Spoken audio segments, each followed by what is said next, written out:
जो भी प्रॉब्लम्स आपको पढ़ाई करते समय फेस करनी पड़ती हैं और साथ ही आपकी मेंटल पावर, लर्निंग पावर और मेमोरी पावर को बढ़ा देता है। फर्स्ट वीक में उन्हें पढ़ना है को दूर करने के लिए कॉर्टिसोल, मेलाटोनिन, एस्ट्रोजन जैसे हार्मोन्स रिलीज होते हैं कि when to read and how to read, कि सब कैसे पढ़ें कि पढ़ा हुआ भूले ना। ऐसे में आपका टाइम भी बचेगा और आपको पिछला पढ़ा हुआ भूलेगा। हमारा दिमाग थक जाता है और ये साइंटिफिकली प्रूव्ड है। सुने, ये म्यूजिक आपको यूट्यूब पढ़ा हुआ याद कैसे हैं उस पॉइंट की जो एक एवरेज स्टूडेंट को टॉपर बनाता है। पढ़ना रिवीजन करना तो हो गया, लेकिन एक महत्वपूर्ण काम आपको और करना है। निकलने वाली अल्फा, बीटा, गामा जैसी तरंगें अगर ये गर्म रहेंगे तो आपके अंदर ऊर्जा रहेगी और आपका पढ़ाई में मन लगेगा, जिससे डोपामाइन, ऑक्सीटोसिन तथा सेरोटोनिन जैसे हैप्पी हार्मोन्स रिलीज होते हैं। पानी में जिससे आपकी मात्रा होती है, जिससे हमारे शरीर के अंदर ऑक्सीजन लेवल लो नहीं होता है। कानों को और अपने पैरों को समय आपकी आंखें बंद होनी चाहिए और डिस्ट्रैक्शन, सोशल मीडिया डिस्ट्रैक्शन या फिर फैमिली डिस्ट्रैक्शन। आपके बोर्ड एग्जाम के सिर्फ 30 दिन बचे हुए हैं और आप सोच रहे हैं कि काश कोई ऐसी खतरनाक ट्रिक मिल जाए जिससे बोर्ड एग्जाम में तहलका मचा दें, तो आपने सही वीडियो पर क्लिक किया है, क्योंकि ये वीडियो आप ही के लिए है। क्योंकि आपके पास अपने आप को प्रूव करने का यही एक अंतिम मौका है। बोर्ड एग्जाम का लास्ट समय चल रहा है और लास्ट समय की पढ़ाई कभी भी व्यर्थ नहीं जाती है। तो इस वीडियो के दोनों स्टेप बिना स्किप किए हुए आपको ध्यान से समझना पड़ेगा, क्योंकि 2 स्टेप में इस वीडियो को हमने डिवाइड किया है। पहले स्टेप में हम आपको बताएंगे स्मार्ट स्टडी करने का तरीका और दूसरे स्टेप में हम आपको बताएंगे आपकी प्रॉब्लम्स का सॉल्यूशन। जो भी प्रॉब्लम्स आपको पढ़ाई करते समय फेस करनी पड़ती हैं, उन सभी प्रॉब्लम्स का सॉल्यूशन लेकर आए हैं हम, और आपको स्मार्ट स्टडी करने का सही तरीका लेकर आए। तो सबसे पहले तो ये समझो कि मैं हूँ एक टीचर, इसलिए आपको सारी ऑथेंटिक चीजें ही बताऊंगा, कोई भी फालतू की बात नहीं करूंगा। मैं आपको रास्ते बताऊंगा, चलना आपको खुद ही पड़ेगा।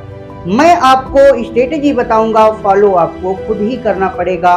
मैं बताऊंगा आपको आपकी प्रॉब्लम्स का सॉल्यूशन, लेकिन सॉल्व आपको खुद ही करना पड़ेगा। तो पहली बात तो ये समझिए कि अंतिम समय में चिंता सबको होती है, डर सबको लगता है, लेकिन आपको चिंता छोड़नी ही पड़ेगी। इस डर से बाहर निकलना ही पड़ेगा, क्योंकि डरने से या चिंता करने से कुछ भी हासिल होने वाला नहीं है। ये आप भी जानते हैं। ये बोर्ड एग्जाम आपके लिए एक युद्ध की तरह है और आपको ये युद्ध जीतना ही पड़ेगा। तो तैयार हो जाओ, रणनीति मैं बता रहा हूँ और मेहनत में लग जाओ, क्योंकि इस वीडियो में मैं आपको बताऊंगा स्मार्ट स्टडी करने की ऐसी टिप्स एंड ट्रिक्स और ऐसे स्मार्ट स्टडी हैक्स जो आपके बोर्ड एग्जाम के रिजल्ट को बदल कर रख देंगी, आपके अंदर एक नई आग जला देंगी। आप बोर्ड एग्जाम में तहलका मचाकर ही आएंगे, यकीन मानो। तो चलिए शुरुआत करते हैं हम पहले दिन से। पहले दिन आपको करना क्या है, make a list of what to read, यानी कि एक लिस्ट बनाओ कि हमारे पास पढ़ने के लिए क्या क्या बचा हुआ है, कौन कौन से टॉपिक या कौन कौन से क्वेश्चन आंसर्स बचे हुए हैं। द सेकेंड थिंग जो आपको करनी है कि सभी चैप्टर्स के इंपॉर्टेंट टॉपिक्स और क्वेश्चन आंसर आप गिन लो और उन्हें 30 दिन में डिवाइड कर लो।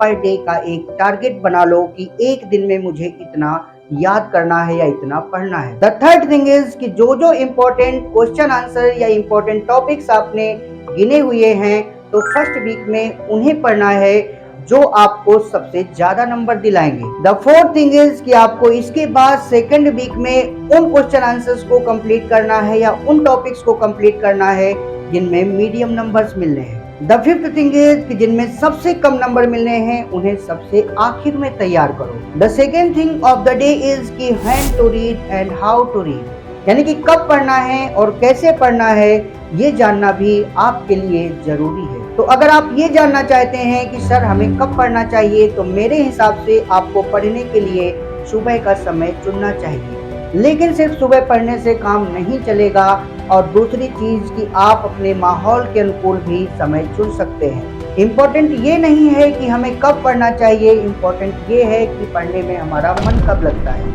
अगर आपका मन सुबह नहीं लगता है तो आप दोपहर को, शाम को ऐसे भी पढ़ सकते हैं। और अगर आप ये सोच रहे हैं कि सर कैसे पढ़ें कि पढ़ा हुआ भूले ना, तो मेरे हिसाब से आपको 90-10 या फिर 60-10 का फार्मूला अपनाना चाहिए। अब आप सोच रहे होंगे कि सर ये 90-10 और 60-10 का फार्मूला क्या है, तो 90-10 का मतलब है कि आप 90 मिनट की पढ़ाई के बाद 10 मिनट का ब्रेक लें। अगर आपसे 90 मिनट की पढ़ाई नहीं हो पा रही है तो आप 60-10 का फार्मूला अपनाएं। 60 मिनट की पढ़ाई के बाद 10 मिनट का ब्रेक लें, क्योंकि 90 मिनट्स तक कंटिन्यू पढ़ने से हमारा दिमाग थक जाता है और ये साइंटिफिकली प्रूव्ड है। अब सवाल ये आता है कि सर हमें उस 10 मिनट के ब्रेक में करना क्या है? तो मेरी बात ध्यान से सुनिएगा।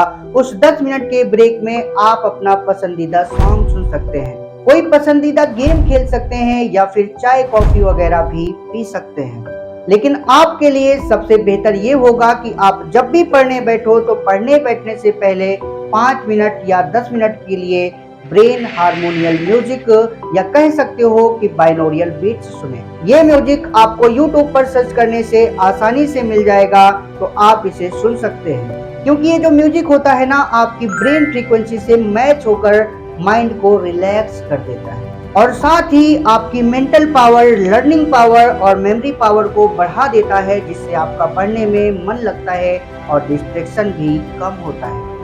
अब हम बात करते हैं उस पॉइंट की जो एक एवरेज स्टूडेंट को टॉपर बनाता है, और इसी में आंसर छुपा है आपके इस क्वेश्चन का कि सर पढ़ा हुआ याद कैसे रखें। तो इसका जवाब है रिवीजन। लेकिन इसमें भी ध्यान देने वाली बात यह है कि रिवीजन क्या, कब, कैसे और किस क्रम में करना चाहिए। तो बेहतर होगा कि आप रिवीजन का टाइम सोने से पहले का रखें, और सबसे पहले आपको उन चीजों को रिवाइज करना है जो आपने आज पढ़ी थी। इसके बाद आपको उन चीजों को रिवाइज करना है जो आपने कल पढ़ी थी, और फिर इसके बाद उन चीजों को रिवाइज करना है जो आपने परसों पढ़ी थी। जिस टॉपिक को आप 3 दिन तक रिवाइज कर चुके हैं उसके सिर्फ की पॉइंट आपको एक नोटबुक में लिख लेना है। इससे होगा ये कि जैसे ही आप उन टॉपिक्स के की पॉइंट्स पर नजर डालेंगे तो आपको पूरा टॉपिक रिवाइज हो जाएगा, वो भी बिल्कुल कम समय में। ऐसे में आपका टाइम भी बचेगा और आपको पिछला पढ़ा हुआ भूलेगा भी नहीं। अगर आपको किसी सब्जेक्ट में कोई डाउट मिलते हैं तो उन डाउट्स के लिए आप टीचर्स की हेल्प लें, खुद ही डाउट क्लियर करने की कोशिश ना करें, क्योंकि जितनी आप कोशिश करेंगे उतना ही आपका दिमाग अपसेट होगा और आपका टाइम भी बर्बाद होगा, साथ ही आपका पढ़ने में मन भी नहीं लगेगा। इसलिए बेहतर होगा कि आप स्वयं तकलीफ ना करें, बल्कि उस सब्जेक्ट के टीचर की हेल्प लें।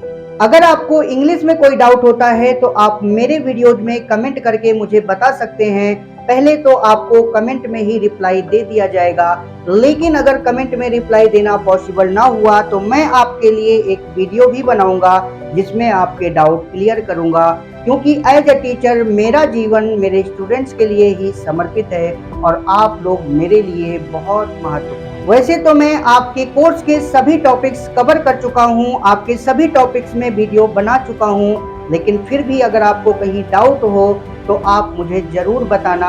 अगर आप ग्रामर पढ़ना चाहते हैं तो आपको ग्रामर मिलेगी इसी चैनल के लाइव सेक्शन में, क्योंकि ग्रामर मैं लाइव ही पढ़ाता हूं। इसका कारण ये है कि मुझे ये फीडबैक मिलता रहता है कि मेरे स्टूडेंट्स को समझ में आता है या नहीं आता है, कहीं कोई डाउट तो नहीं है।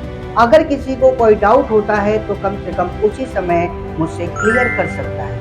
अगर आपने इस चैनल पर पहली बार विजिट किया है तो मेरे ग्रामर के वीडियो जरूर देखिएगा, क्योंकि ग्रामर पढ़ाने का मेरा तरीका सबसे अलग और सबसे आसान है, आपको जरूर पसंद आएगा।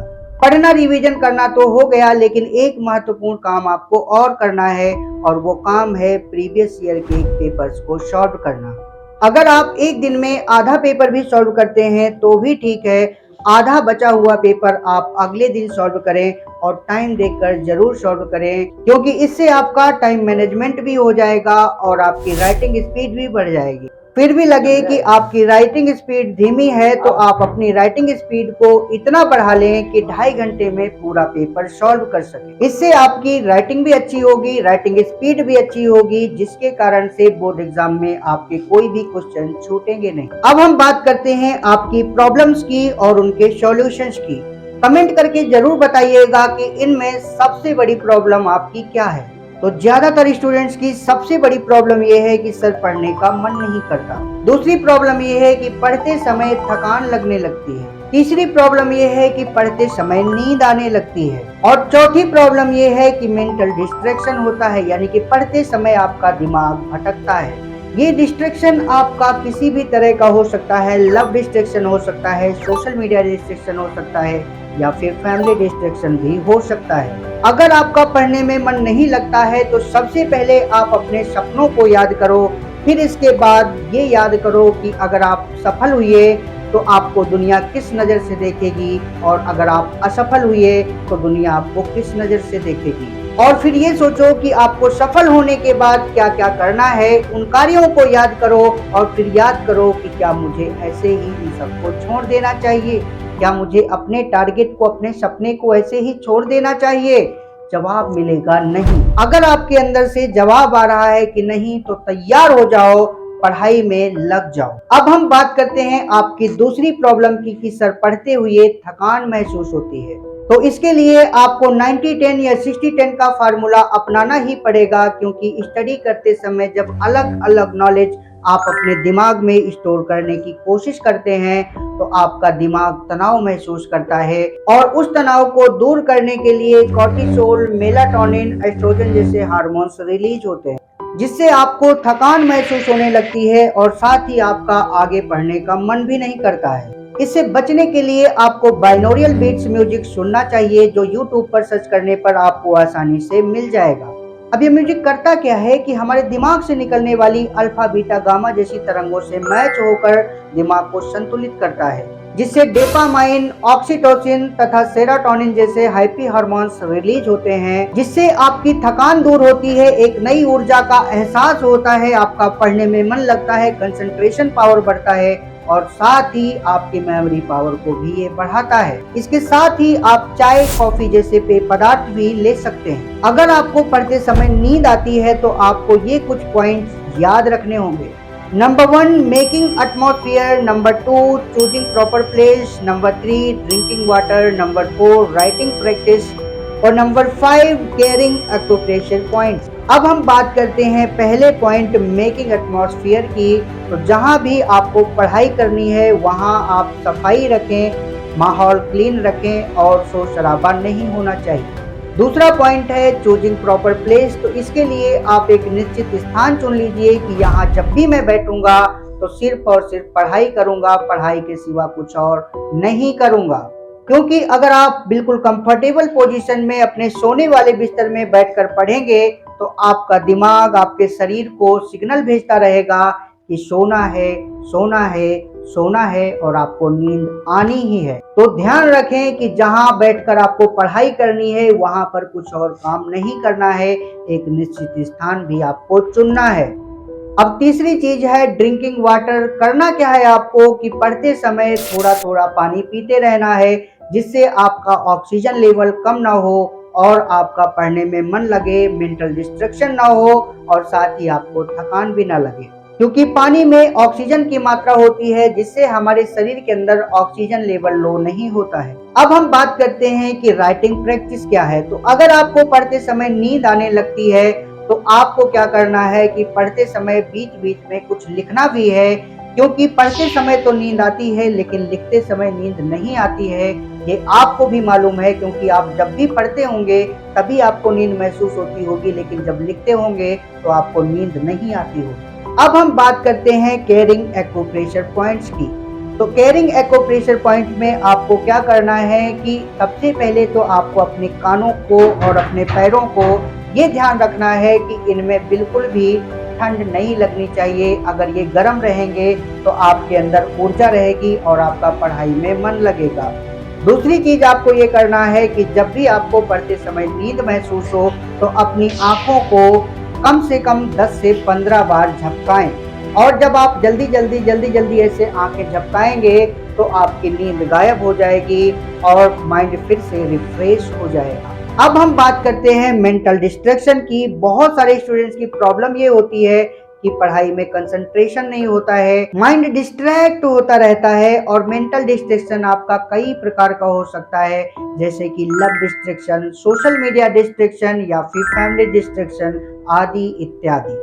तो इस डिस्ट्रैक्शन से बचने के लिए आपको करना क्या है कि सुबह शाम 10-10 मिनट का मेडिटेशन करना है। इस मेडिटेशन में करना यह है कि सिद्धासन या सुखासन में बैठकर आप एक सांस में एक बार आवाज के साथ ओम का उच्चारण करें, क्योंकि जब आप ओम का उच्चारण करते हैं आवाज के साथ तो आपके दिमाग में एक प्रकार का वाइब्रेशन होता है, और वो वाइब्रेशन करता क्या है कि आपके दिमाग को स्वस्थ करता है, ऐसे हार्मोन्स रिलीज करता है जो आपके दिमाग को संतुलित करते हैं और साथ ही कंसंट्रेशन पावर को बढ़ाते हैं। और ऐसा करते समय आपकी आंखें बंद होनी चाहिए और आपका ध्यान आपके ब्रह्मखंड में यानी कि जहां पर तिलक लगाते हैं वहां पर होना चाहिए। और साथ ही आपको सुबह शाम 5-5 मिनट के लिए अनुलोम विलोम भी करना है। आपकी ये प्रॉब्लम धीरे धीरे समाप्त हो जाएगी। अगर आपने अभी तक इस चैनल को सब्सक्राइब नहीं किया है तो चैनल को सब्सक्राइब कर लीजिए, वीडियो को लाइक कर दीजिए और साथ ही अपने दोस्तों में शेयर कर दीजिए, क्योंकि अगर आप भला करेंगे तो प्रकृति आपका भला करेगी, यही प्रकृति का नियम है। और साथ ही आपकी इंग्लिश सब्जेक्ट के सारी प्रॉब्लम्स का सलूशन इसी चैनल पर मिलने वाला है, तो देरी किस बात की, ये मौका हाथ से निकलने मत दीजिएगा। चैनल को सब्सक्राइब कर लीजिएगा। मिलते हैं फिर अगले वीडियो में एक नए टॉपिक के साथ, तब तक के लिए बाय। जय श्री राम, जय कारोबार।